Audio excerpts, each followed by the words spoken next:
Muni de son panier, il n'est pourtant pas question de course pour Nadia Louchen.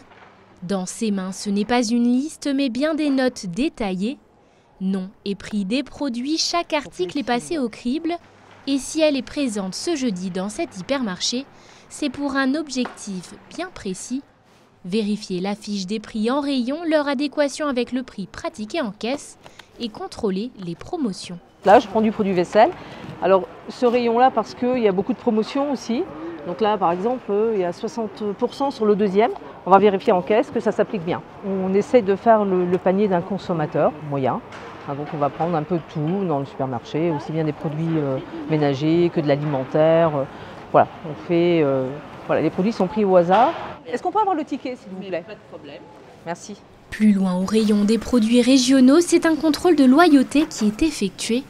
La provenance des produits, leur étiquetage et épié afin de s'assurer qu'ils proviennent tous de Savoie, comme l'indique la communication du magasin. Tout le rayon est correct et puis effectivement en bas à droite là j'ai trouvé un produit qui est vraisemblablement, enfin qui porte une adresse en Auvergne et qui peut-être effectivement n'est pas fait en Haute-Savoie. Donc j'ai pris des photos et je vais effectivement demander à mes collègues en Auvergne pour savoir si effectivement ce produit est fait chez eux ou si, je sais pas, ça serait du rachat d'un produit de Savoie. Même chose du côté des fruits et des légumes, les produits d'origine française sont particulièrement scrutés afin de s'assurer de leur provenance et ainsi de ne pas tromper les consommateurs. S'il n'y a pas grand-chose, on rédige un avertissement où on rappelle à l'entreprise la réglementation. On a le pouvoir d'injonction, où on peut demander à l'entreprise de se conformer à la réglementation dans un délai restreint.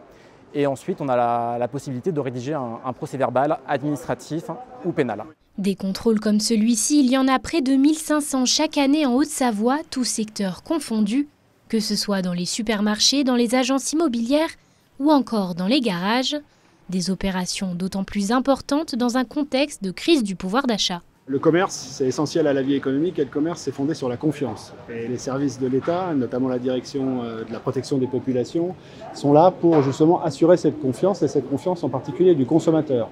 Donc on fait régulièrement des contrôles, comme on le fait aujourd'hui, mais toute l'année pour garantir aux consommateurs que l'acte d'achat est un acte loyal et donc assurer cette confiance qui est nécessaire à l'économie. Si ce contrôle était cette fois-ci organisé et donc prévu, ils sont la plupart du temps inopinés. Ils permettent donc de préserver la confiance entre le consommateur et les commerçants, mais également d'assurer la libre concurrence.